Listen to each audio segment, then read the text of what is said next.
Hello नमस्कार साथियों, कैसे हैं आप सब। आप आशा करते हैं आप सब अच्छे होंगे। अभी हमारा सेशन चल रहा है, एक नया अध्याय हमने चालू किया है जो कि जीव विज्ञान है। एक टॉपिक हमने क्लियर कर चुका है, ये आज का हमारा दूसरा टॉपिक लेसन है। तो देर ना करते हुए बढ़ते हैं टॉपिक की ओर। ये सार संग्रह बुक का मिसलेनियस हम कर रहे हैं, जो कि आगामी परीक्षाओं के लिए क्वेश्चन यहाँ से बनते भी हैं और पूछे भी जाते हैं। एनसीईआरटी बेसिस पर यह क्वेश्चन और काफ़ी स्टूडेंट जो सक्सेस हुए हैं सफलता के मार्ग में, ज़रूर उन व्यक्तियों ने ये किताब को एक बार पढ़ा है। तो बढ़ते हैं और बिल्कुल ही परफेक्ट इनसे सवाल बनता है। तो आज का टॉपिक है हमारा जीव की उत्पत्ति से संबंधित प्रमुख सिद्धांत एवं जैव विकास क्या क्या है। तो देखते हैं।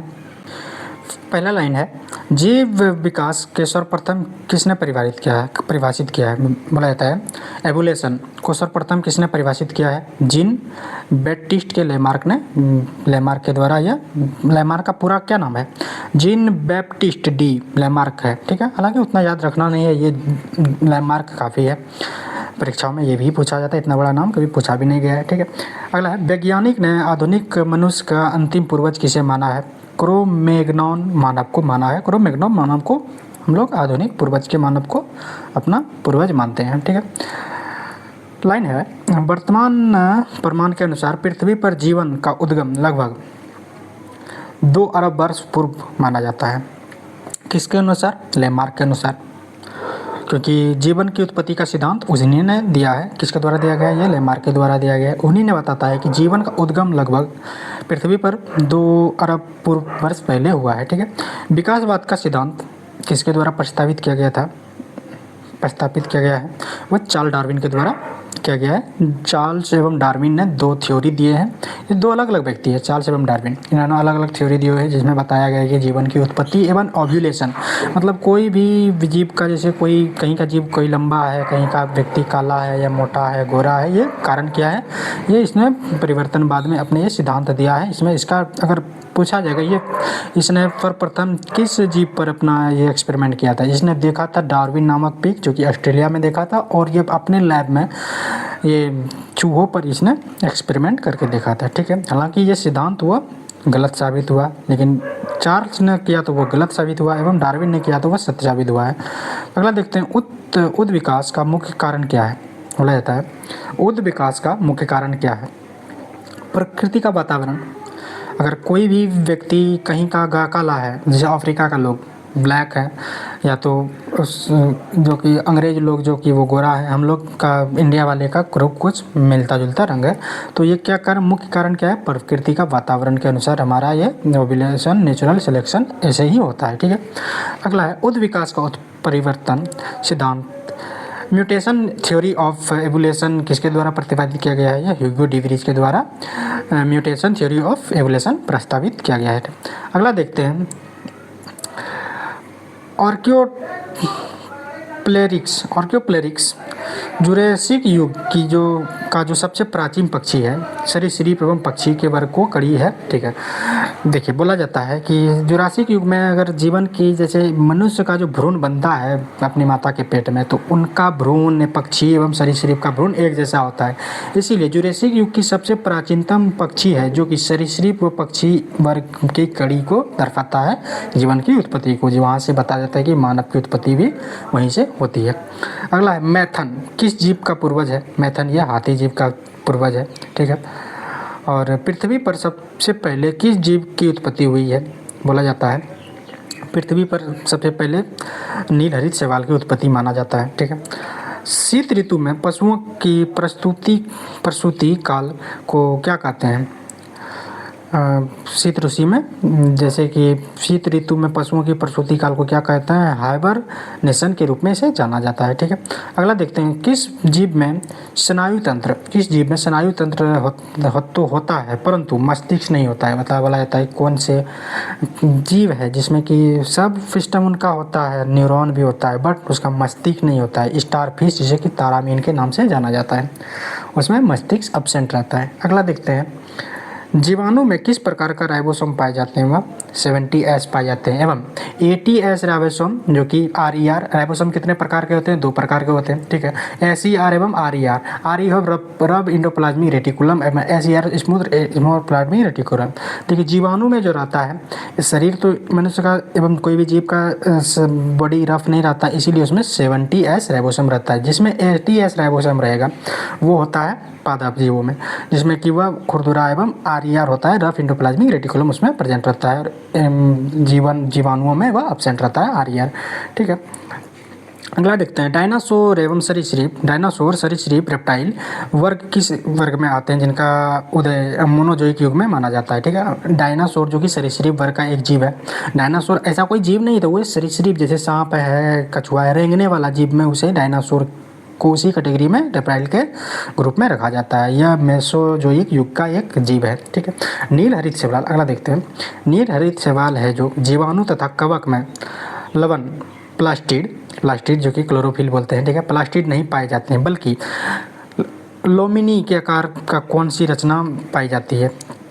क्रोमेटोफोर्स को जाता है, ठीक है, बोला जाता है। जैसे कि नील हरित जो शैवाल है उसमें जीवाणु एवं कवक का जो कि बीच का कड़ी को बोला जाता है, ठीक है, जिसमें कि लेमिनी का आकार का कौन सी रचना पाई जाती है? क्रोमोमेंटोफोर्स पाया जाता है। लेकिन ये दोनों क्रोमोमेंटोफोर्स दोनों में पाया जाता है। ये नील हरित शैवाल एवं जीवाणु एवं कवक ये तीनों के बीच की कड़ी है, लेकिन यह तीनों अलग अलग ग्रुप का ये वनस्पति या जीव है, ठीक है, बायोलॉजी के अनुसार। लेकिन ये चीज़ें क्रोमेटोफोर्स ये तीनों में प्रेजेंट रहता है। अगला देखते हैं किन पौधों में जाइलम वाहिकाएं का अभाव होता है? यह अनावृति टेरिडोफाइटा। देखिए जाइलम से मतलब जन का संबंध होता है, और जाइलम एवं फ्लोएम से क्या होता है? मिनरल पौधों में हस्तांतरित होता है। जो कि जाइलम एवं की वाहिका एब्सेंट किस में रहता है? अनावृत पोजी टेरिडोफाइटा। बताते हैं टेरिडोफाइटा कौन होते हैं? टेरिडोफाइटा वो जिसमें कि जल की आवश्यकता बहुत ही कम होती है, जैसे कि नागफनी का मतलब वो गर्म शुष्क प्रदेशों में पाए जाने वाले जितने भी ये होते हैं वन वृक्ष पौधे होते हैं, वो उसमें फ्लोएम आवश्यकता अनुसार ही पाए जाते हैं। बहुत कम या अभाव पाया जाता है। अभाव मतलब बिल्कुल नहीं पाया जाता है, ऐसा नहीं कहा है, इसमें बोला जाता है कम पाए जाते हैं। इनका कहने का तात्पर्य ये हुआ है। अगला देखते हैं 5 किंगडम क्लासिफिकेशन किसके द्वारा प्रस्तुत किया गया था? व्हिटकर के द्वारा, ठीक है। और हम 3 किंगडम क्लासिफिकेशन किसके द्वारा प्रस्तावित किया है? ये हम पिछले अध्याय में चर्चा कर चुके हैं। जंपिंग जीन की खोज किसके द्वारा की गई थी? मैकक्लिंटॉक के द्वारा जंपिंग जीन की खोज किया गया था। कौन से क्षार डीएनए तथा आरएनए दोनों में पाए जाते हैं?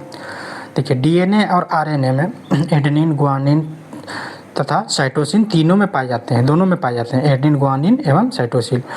एडेनिन देखिए हम बताते हैं यहाँ पे,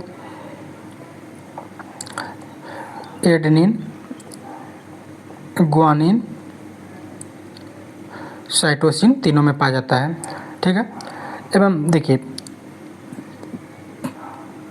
वनस्पति में यूरेसिल पाया जाएगा, और जीवों में इसके जगह पे क्या पाया जाता है? थायमिन पाया जाता है, ठीक है। ये ट्रिपल बॉन्ड बेस होता है, 4 बॉन्ड होता है, ट्रिपल बॉन्ड बेस होता है।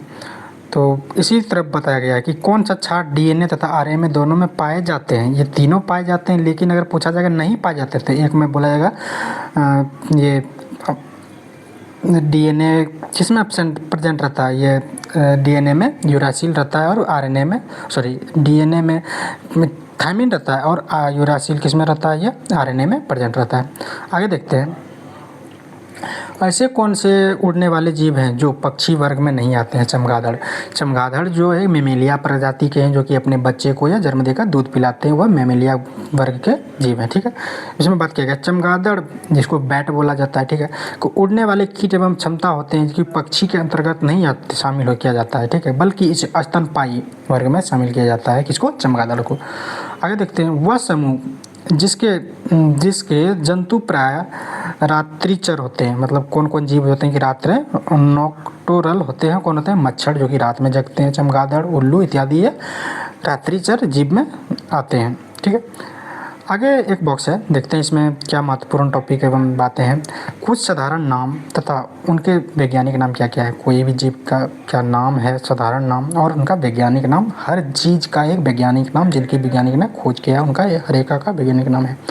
जैसे साधारण नाम क्या है, जैसे मानव है, मानव का वैज्ञानिक नाम क्या है, होमोसेपियंस है। ठीक है, आगे बढ़ते हैं। तेंदुआ का क्या नाम है, बायोलॉजिकल नाम क्या है, पैंथेरा पारडस है। ठीक है, बाघ का क्या नाम, पैंथेरा ट्रिगिस है, ठीक है, किसका, बाघ का। शेर का क्या, पैंथेरा लियो नाम है। क्या, शेर का क्या है, लायन मतलब लियो। ठीक है, शेर का। मटर का क्या, पाइनस साटोबम। ठीक है, पाइफम साटोबम किसका, मटर का वैज्ञानिक नाम है। ठीक है, या बायोलॉजिकल नाम भी बोल सकते हैं। ठीक है, बिल्ली का फेलिस कैटस किसे, बिल्ली को बोला जाता है, इसका बायोलॉजिकल नाम है। ठीक है, मेढक का बायोलॉजिकल नाम क्या है, राना ट्रिगना किसका, मेढक का वैज्ञानिक नाम है या बायोलॉजिकल नाम इसे बोल सकते हैं। धान का क्या है, ओरोजाइरा सटिवाम सटाइवा किसका है, ओराइजा सटाइवा किसका, धान का एक बायोलॉजिकल नाम, फंक्शनल नाम है। ठीक है, इसे वैज्ञानिक के द्वारा प्रस्तावित किया गया। अगला है, सरसों का बायोलॉजिकल नाम क्या है, ब्रेसिका कंपोस्ट्रिक्स किसका बायोलॉजिकल नाम, ये सरसों का है। ठीक है, चना का बायोलॉजिकल नाम क्या है, चना का ये बायोलॉजिकल नाम क्या है, सीसर एरिएटिसम है, चना का बायोलॉजिकल नाम क्या है, सीसर एरिटिनम ये बायोलॉजिकल नाम किनका है, ये चना का बायोलॉजिकल नाम है। ठीक है, गेहूं का क्या है, ट्रिटिकम एविस्टम गेहूं का क्या नाम, टेट्रिकस एवं या तो टेट्रिकस साटिवाम भी इसे बोला जाता है। ठीक है, गाय का क्या है, बॉस इंडिकस। आम क्या क्या क्या है, मोंगीफेरा इंडिका इत्यादि ये सब जीव है, इनके सामान्य नाम है ये सब, और ये सब इनके बायोलॉजिकल या वैज्ञानिक नाम दिया गया है। अगला देखते हैं, प्रकाश संश्लेषण की प्रकाशित एवं अप्रकाशित अभिक्रिया क्लोरोप्लास्ट कहाँ पर संपन्न होती है। जब ये पौधों में जब होता है ना, तो इसका रिएक्शन हम केमिस्ट्री में पढ़ेंगे। ठीक है, जो कि ग्रेना एवं स्टोमाटा, देखिए रंध्र जो होते हैं, रंध्र होते हैं, उसमें पतली पतली लाइन होती है। पतली पतली लाइन को ये ग्रेना बोला जाता है। ठीक है, पतली पतली लाइन होता है उसको ग्रेना बोला जाता है। और बीच का जो कि एरिया बच जाता है उसे गोल गोल, उसी को स्टोमाटा कहते हैं। यहीं पे ऑक्सीजन एवं कार्बन डाइऑक्साइड एक्सचेंज होते हैं। बोला उसी तरह बोला गया, प्रकाश संश्लेषण की अभिक्रिया जो कि अप्रकाशित एवं प्रकाशित अभिक्रिया में क्लोरोप्लास्ट कहाँ पर संपन्न होती है, यहीं पर संपन्न होती है। यहीं पर क्लोरोफिल मिलते हैं और भोजन बनाते हैं एवं यहाँ से ऑक्सीजन छोड़ते हैं और कार्बन डाइऑक्साइड एब्जॉर्ब करते हैं, यहाँ पर समाप्त होता है। अलका मोलस्का संघ के कुछ जंतुओं में नीले या हरे रंग का रक्त किसके कारण होता है,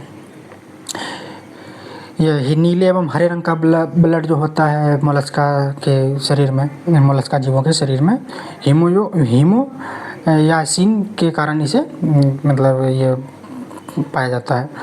एक लाइन है नीचे, पढ़ते हैं इनको।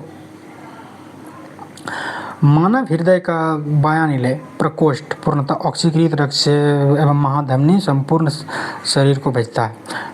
देखते हैं हम मानव हृदय कैसा होता है।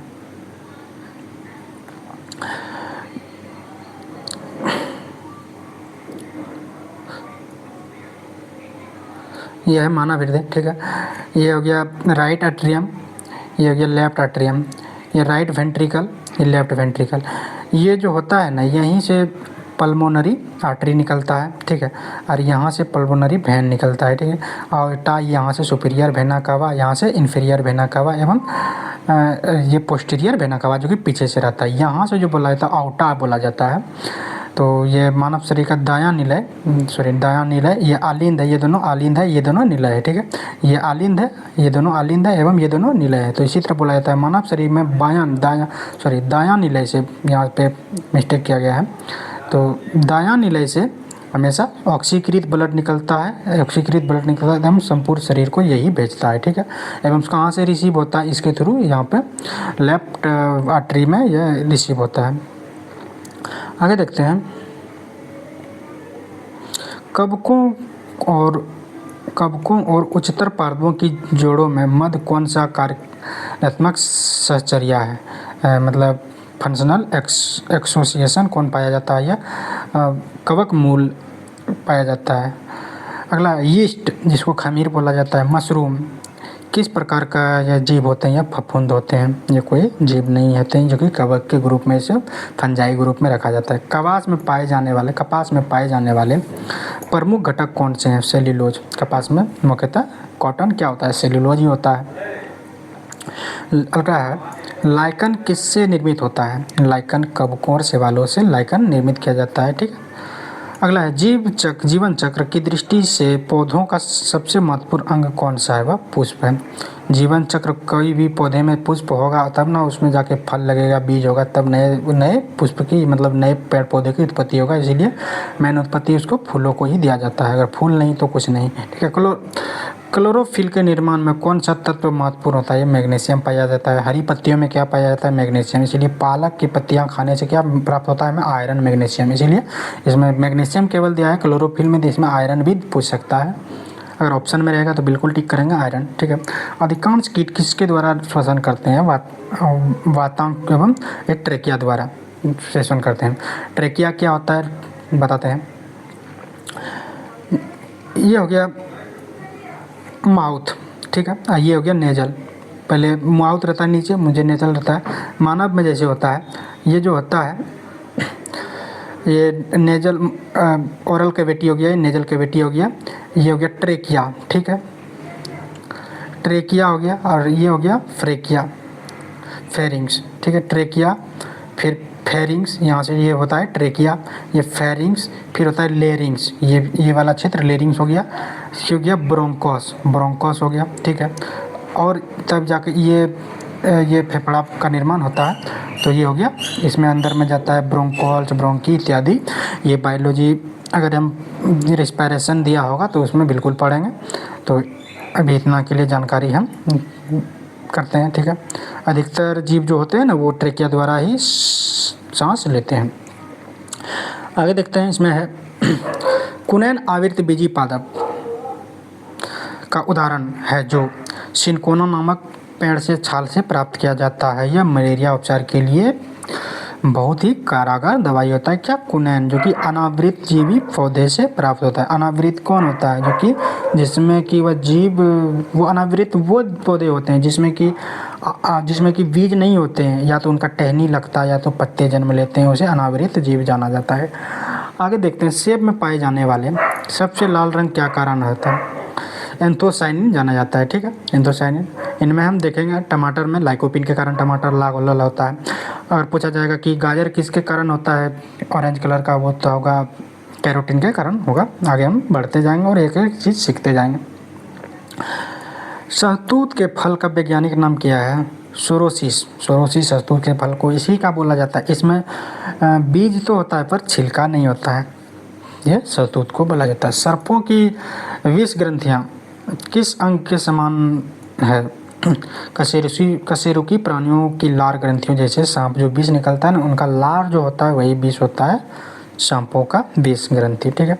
आगे देखते हैं, नेम्पेन्थिस खासियाना नामक पौधा मुख्यतः भारत के किस राज्य में पाया जाता है या मेघालय राज्य में पाया जाता है? कौन सा? नेम्पेन्थिस एवं खासियाना पौधा जो है गारो खासी जंतिया, ये पहाड़ी जैसे मेघालय में, उसी तरह हम खासियाना से इसे याद कर सकते हैं। ठीक है। कहाँ है ये? मेघालय में है। ठीक है। चट्टान पर उगने वाले पादप को क्या कहते हैं? सैलोभिद। भिद मतलब हम भित मतलब भित्ती मतलब दीवार बोलते हैं। जैसे कि लोकल लैंग्वेज में कहीं कहीं बिहार की लैंग्वेज दीवार को भित भी बोला जाता है। वैसे चट्टानों पर उगने वाले पौधों को सैलोभिद के नाम से जाना जाता है। घटफरनी कीटभक्षी पादप के अंतर्गत आता है। इसकी पत्तियां के पर्णफलक मतलब घड़े जैसे रूपांतरण होते हैं, क्योंकि यह जो होता है ना, ये मांसाहारी जीव होते हैं। जैसे इनकी पत्तियां इस टाइप के होंगे तो इनके मतलब घड़े जैसी होंगे। जैसे भी कोई जीव आएगा मतलब उभयचर जीव मतलब कीड़े मकोड़े कीट पतंगा तितली इत्यादि आएंगे, अगर वह पौधे पत्ते पर लीफ पे बैठते हैं तो धीरे धीरे वह उसमें गम एक होता है, गम सेल्यूलोज पर गम होता है जो कि वह चिपक जाता है उससे, और वह धीरे धीरे वह पत्ता सिकुड़ जाता है, जैसे छुई मुई की पत्तियाँ सिकुड़ जाता है, और वह उसी में वह लंबे समय तक वह जीव रह जाते हैं और सड़ के उनसे वो न्यूट्रिशन लेते हैं। वो होते हैं कीटभक्षी या तो वही होते हैं फीचर। अधिकतर इसमें पूछा जाए कि अधिकतर कैसा पादप होता है जो कि कीटभक्षी होते हैं। फीचर प्लांट, जितना भी सजावटी पौधा होता है वो सब के सब प्राय करके वह फीचर वो होते हैं, कीटभक्षी ही होते हैं। कौन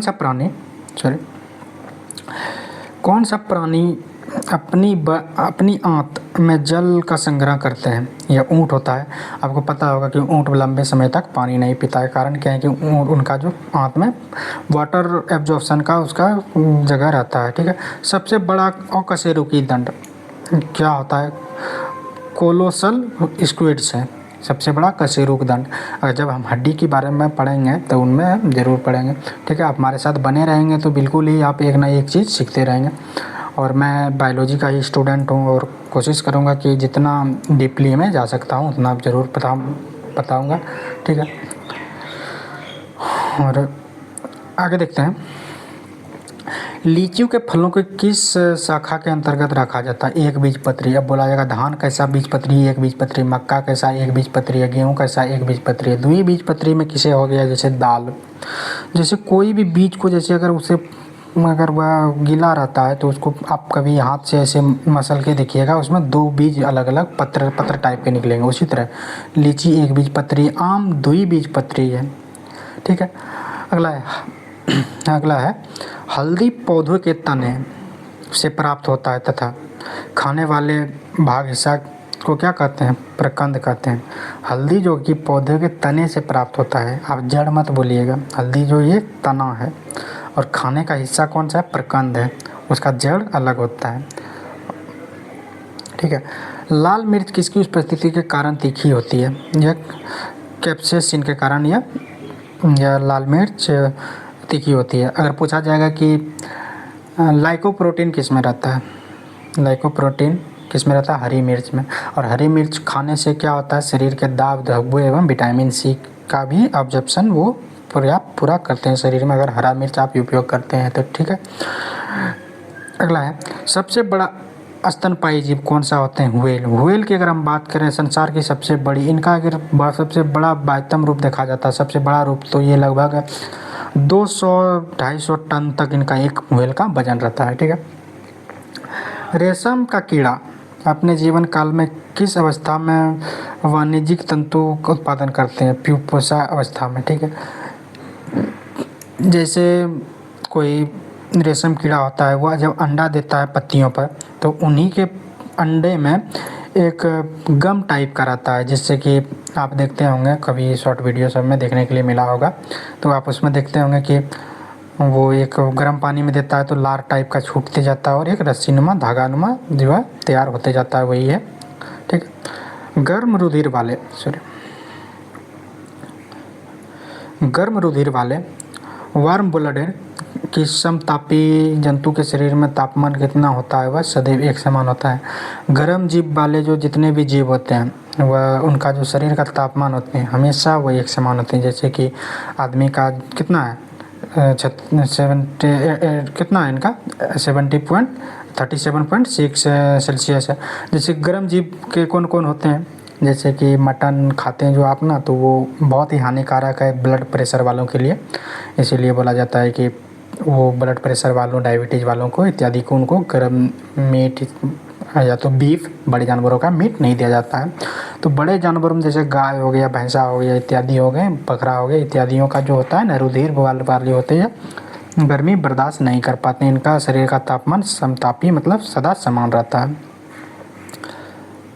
अगला है समुद्री घोड़ा किस प्रकार के जीव का उदाहरण है? यह मछली है, ठीक है।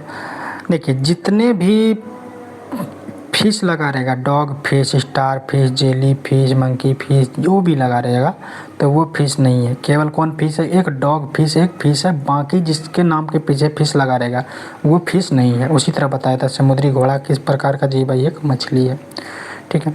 वह कौन सा स्तनपायी है जो कि अंडे देते हैं बच्चे नहीं? एकेडेना जो कि यह अंडे देती है बच्चे नहीं, मेमेलिया प्रजाति के हैं और यह अंडे देते हैं बच्चे नहीं देते हैं। आगे देखते हैं जानने की इच्छा प्रकट करना तथा गूढ़ चिंतन व मनन करना मनुष्य को वानर गुणों से अलग बोला जाता है। बोलता है कि मनुष्य और चिंपांजी में जो कि हमारा होमोसेपियंस हुए हैं उनसे हमारा क्या अलग था, जो कि हम सोचने की क्षमता पर ही तो हमारा ये प्रकाष्ठा दिखा गया कि यह जीव बिल्कुल अलग है। मानव का सोच एवं चिंतन मनन को ही देकर वानर गुणों से हमें अलग रखा जाता है। ठीक है, मानव शरीर में पाई जाने वाली सबसे छोटी कोशिका कौन सी होती है? शुक्राणु होती है। और पूछा जाएगा मानव शरीर में सबसे बड़ी, देखते हैं इसके बारे में बात हम करते हैं। मानव शरीर में सबसे बड़ी कोशिका कौन सी होगी? बड़ी होगी सबसे बड़ी कोशिका क्या होगा? ओवम, जो कि अंडाणु बोलते हैं इसे। ठीक है,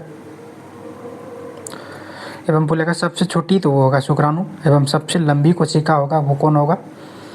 वो होगा न्यूरॉन, जो कि मस्तिष्क में पाया जाता है। ठीक है, ये कोशिका की बात करें, अगर पूछा जाएगा कि मानव शरीर में सबसे बड़ी हड्डी कौन होती है? जांघ की हड्डी होती है, जिसे कि फीमर हड्डी के नाम से जाना जाता है। और पूछा जाएगा सबसे छोटी हड्डी वो कान की हड्डी होती है, स्टेपिस। कान में कितने हड्डी होते हैं? 3 हड्डी होते हैं, स्टेपिस, मेलियस और इनकस। ठीक है, इनकस जो है कि उसको कि फॉल्स बोन बोला जाता है, मतलब उपास्थि भी बोला जाता है, जिसको हम लोग कार्टिलेज के रूप में उसे गिना जाता है। हालांकि वह अभी इस चीज़ को सिद्ध नहीं कर पाया है हमारा बायोलॉजिकल साइंस। तो बढ़ते हैं आगे। सील किस वर्ग के प्राणी है? यह स्तनपायी वर्ग के प्राणी है। सील एक देखते होंगे कि उनका इस टाइप का होते हैं, उनका मुंह ऐसा होता है और वो उनका पीछे ऐसा टाइप का बना रहता है। ठीक है, उनका छोटे छोटे हाथ रहते हैं, वो सील होते हैं। ठीक है, और बहुत भी प्यारा जीव होते हैं वह सील, देखते हैं समुद्री जीव है यह स्तनपायी में। वह अपने बच्चे को जन्म देके वह दूध पिलाते हैं। कॉर्क किस पेड़ से प्राप्त किया जाता है? क्वैकर्स से यह कॉर्क प्राप्त किया जाता है। क्वैकर्स से ये रबड़ के प्लांट के जैसा ही होता है कॉर्क का प्लांट। ठीक है, उसमें से उनका दूध निकाल के उनका जेली के प्रोडक्ट से, वेस्ट प्रोडक्ट से उनका ये तैयार किया जाता है कॉर्क। ठीक है, अगला है डॉल्फिन।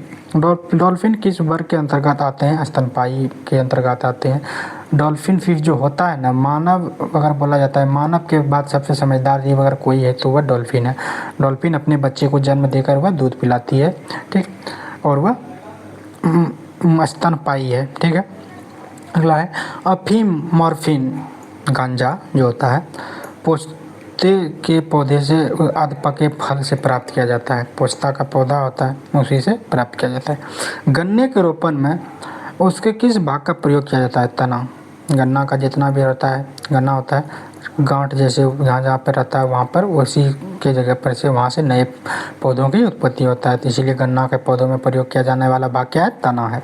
ठीक है, अगला है लहसुन के गंध किसके कारण होता है? लहसुन में किसके कारण गंध आता है? सल्फर यौगिक की उत्पत्ति के कारण। एवं प्याज में पूछा जाएगा प्याज में किसके कारण गंध आता है? वह सल्फोनिक एसिड रहता है। प्याज में क्या रहता है? सल्फोनिक एसिड, जिसके कारण हमारे अश्रु गैस हुआ, अश्रु गैस भी उसे हम बोल सकते हैं, या तो वह हमारे बॉडी में जो कि अश्रु गैस के रूप में उसे एक्टिव कर देते हैं और प्याज काटते समय हमारे आँख में आंसू आ जाते हैं। तो लहसुन में पाए जाने वाले गंध को सल्फर यौगिक की उपस्थिति के कारण ही होते हैं, जो कि गंध होता है लहसुन में। पढ़ा था शुष्क जलवायु में अनुकूलित पेड़ पौधे को क्या कहा जाता है? मरुभूमि कहा जाता है। देखिए मरुस्थल, जैसे कि मरु मतलब मरुस्थल, और सूखा प्रदेश भी उसे बोला जाता है, जहाँ की वर्षा नहीं होती है उसे शुष्क प्रदेश बोला जाता है। तो कैसे पेड़ पौधे वहाँ पे होते हैं? वह अनुकूलित होते हैं, जो कि लंबे समय तक जिए रहते हैं। जीरो फाइटा के रूप में जाना जाता है। फाइटा का मतलब होता है जल, फाइटस का मतलब होता है जल, एवं जीरो का मतलब होता है शून्य, मतलब जीरो फाइटा मतलब पानी की अनुपस्थिति। देखते हैं नीचे एक लाइन है, जल स्थल दोनों में रहने वाले जीव उभयचर कहलाते हैं। इसके अंतर्गत कौन सा जीव है? यह मेढक है और कछुआ भी है। कछुआ को हम सिद्ध कर देंगे, जिन कछुए के शरीर पे डॉट डॉट डॉट डॉट बड़े बड़े डॉट रहेंगे एवं उभरा हुआ रहेंगे, वो जो होता है ना वो जलीय होते हैं। और जो जिनका पीठ की सतही पीरा चिकना होता है, सिर्फ उस पर वह मतलब अंग दिखा जाता है कि कुछ कुछ उस पर चित्रित है, तो वो है जो कि स्थल एवं जल में दोनों पाया जाता है, वह कछुआ भी है। आगे देखते हैं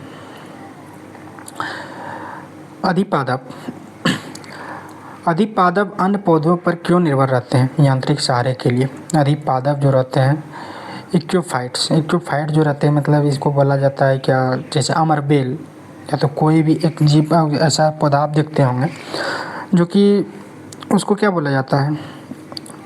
सहजीवी बोला जाता है, या परपोसी बोला जाता है। तो वो किसके लिए जिंदा रहता है? वह यांत्रिक सहारे के लिए, अपना वह भोजन बनाने के लिए किसी पौधे पर वह उनका लत टिकेगा और वह उन्हीं से अपना वह भोजन प्राप्त करेगा। ठीक है। टिक और माइट की जीव वंश से संबंधित है। मकड़ी वंश से टिक और माइट मकड़ी वंश से संबंधित है। जुगनू की चमक किस एंजाइम के कारण होती है? ल्यूसीफेरस के कारण जुगनू का माइस होता है। फेरस रहता है उनके, और फेरस जो कि रात में वह चमकते हैं। हमारे हड्डियों में भी फेरस रहता है, फेरस ऑक्साइड अगर रात में उसे खुला छोड़ दिया जाए तो वह शरीर के गर्मी से वह एक लाइट या चमक देने लगता है, इसीलिए ल्यूसीफेरस। फेरस एक जो फास्फोरस का ग्रुप का है। ठीक है। अगला देखते हैं, सन हेम्प रेसे किससे प्राप्त किया जाता है? फ्लोएम से। जाइलम एवं फ्लोएम तो आप पढ़े ही हैं। तो फ्लोएम जैसे कोई भी पेड़ पौधा, जैसे जूट एक फ्लोएम का हिस्सा है। जाइलम जो कि जल का परिवहन करता है। फ्लोएम जो कि मिनरल्स का ट्रांसप्लांट करता है, जड़ से लेकर पत्तियों तक जाता है। आगे देखते हैं, लेग हीमोग्लोबिन किस में पाई जाती है? लेग्यूम मूल ग्रंथियों में पाई जाती है। कौन सा? Leg haemoglobin. आगे देखते हैं, डार्विन की पुस्तक on the origin of species कब प्रकाशित की गई थी? डार्विन ने अपने उत्परिवर्तनवाद का सिद्धांत दिया था, जिसमें कि उसने जीवन की उत्पत्ति के बारे में बताया और बताया कि जीवों का जो ओव्यूलेशन होता है, जैसे कि कोई जीव इस क्षेत्र में लंबा बड़ा हो रहा है, या जिराफ पर इसने रिसर्च किया था। ये हम डिटेल्स में बात कर सकते हैं, और हालांकि आपकी जानकारी के लिए कोई ज़रूरत नहीं होता है उतना, इसीलिए डार्विन की पुस्तक ऑन द ओरिजिन के स्पीसीज कब है? यह 1859 में यह पुस्तक प्रकाशित की गई थी। जैव विकास के पक्ष में किस स्रोत के प्रत्यक्ष प्रमाण प्राप्त होते हैं? वह जीवाश्म से प्रमाण होते हैं। ठीक है। जीवों के उद विकास के संदर्भ में कौन सा अनुक्रम सही है? सैलामेंडर, अजगर एवं कंगारू। ठीक है। जीवों की उद विकास का ये जो क्रम है कौन? सैलामेंडर, अजगर एवं कंगारू। ठीक है। जैसे सैलामेंडर जो होते हैं ना, तो बिल्कुल वो चिपक के चलते हैं, बिल्कुल ज़मीन से चलते हैं।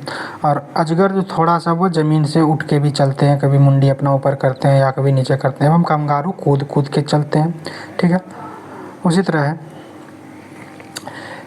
किन कशेरुकी जीवों में कंकाल पूर्णतः अनुपस्थित होते हैं? सरीसृप।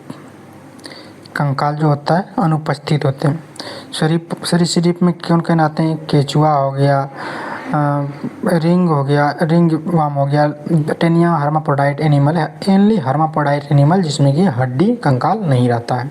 ठीक है। कॉकरोच, अगला लाइन है, कॉकरोच और सिल्वर फिश में किस प्रकार का परिसंचरण तंत्र पाए जाते हैं? सर्कुलेटरी सिस्टम किस प्रकार का खुला परिसंचरण तंत्र पाए जाते हैं? किसमें? कॉकरोच एवं सिल्वर फिश में खुला परिसंचरण तंत्र पाए जाते हैं। ठीक है। स्तनपायी भ्रूण के उत्सर्जनीय उत्पाद किसके द्वारा बाहर उत्सर्जित किया जाता है? या अपरा के द्वारा, प्लेसेंटा के द्वारा ये बाहर किया जाता है। स्तनपायी में जो कि उत्सर्जनीय उत्पाद बताते हैं इस पर, जैसे कोई बेबी जन्म लेता है तो आप एक देखते होंगे पानी से, गर्भ से एक पानी भरा हुआ एक थैला जैसा होता है, या तो बेबी के जन्म लेने के बाद एक बहुत सारा एक लंबा सा एक वेस्ट प्रोडक्ट मांस का जैसे होता है, मसल्स का होता है, वह टूट के बाहर निकलता है, उसी को प्लेसेंटा कहा जाता है। स्तनपायी भ्रूण में जो कि जो जीव दूध पिलाते हैं उनका ऐसा ही प्लेसेंटा टूट के बाद में बच्चे के जन्म के बाद यह गिरता है। ठीक है। उत्सर्जनीय उत्पाद के रूप में इसे जाना जाता है। उत्सर्जन करता है मतलब यह निकाल दिया जाता है जब उत्पाद कंप्लीट होता है तब। अगला देखते हैं, चमगादड़ कैसी प्राणी है? यह तापी प्राणी है। वार्म ब्लोडेड है, यह नियत तापी है कि सम ताप में यह जीवित रहते हैं। कौन? चमगादड़। विज्ञान की पेलियोंटोलॉजी नामक शाखा किसके अंतर्गत आता है? जीवाश्मों के अध्ययन के अंतर्गत पेलियोपेंटोलॉजी आता है। पेलियोंटोलॉजी किसके अंतर्गत आता है? जीवाश्मों के अध्ययन के लिए पेलियोंटोलॉजी आता है। कौन सा? विज्ञान की ये पेंटोलॉजी की शाखा है एक। ठीक है। सबसे बड़ा पक्षी और तेज गति से दौड़ने वाला शुतुरमुर्ग पूछा जाएगा। शुतुरमुर्ग का अंडा लगभग किस जीव का सबसे बड़ा अंडा होता है? वो शुतुरमुर्ग का लगभग 7 या 8 kg तक इसे देखा गया है। ठीक है। नमक युक्त मिट्टी में उगने वाले पादप को हेलोफाइटस के नाम से जाना जाता है। ठीक है। एंट अमीबा हिस्टोलिका नामक परजीवी कहाँ पे पाया जाता है? आम में, आंत में पाए जाते हैं, जिसको कि टेनिया सोनियम हर्माफ्रोडाइट के एनिमल के नाम से इसे जाना जाता है। अगला है लिग्निन नामक पदार्थ जमा रहता है। कहाँ पे है? जाइलम उत्तक में लिग्निन नामक पदार्थ जमा रहता है। डीएनए संश्लेषण, अगला है डीएनए संश्लेषण हिस्टोन प्रोटीन कोशिका चक्र की किस अवस्था में बनते हैं? यह एस प्रअवस्था में, जब फर्स्ट स्टेप जब इनका देखेंगे कि हिस्टोन प्रोटीन जैसे बेबी में जन्म की होती है, कोई भी बॉर्न होता है, बॉर्न सेलुलेशन होता है, तो उसी समय यह देखा जाता है। ठीक है, आगे बढ़ते हैं।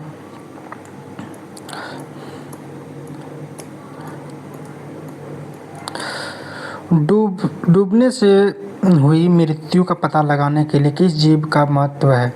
डायटम का प्रयोग किया जाता है। डूबने से हुई मृत्यु का पता लगाने के लिए या डायटम जीव का महत्व से प्रयोग किया जाता है। अगर पानी में कोई जीव जाता है ना, उसके फेफड़ों में डायटम नामक का एक जीवाणु फंस जाते हैं और वो बाहर न निकलने पड़ते हैं, जिससे कि सांसें फूलने लगती है और वह इस व्यक्ति या कोई जीव की मृत्यु हो जाती है।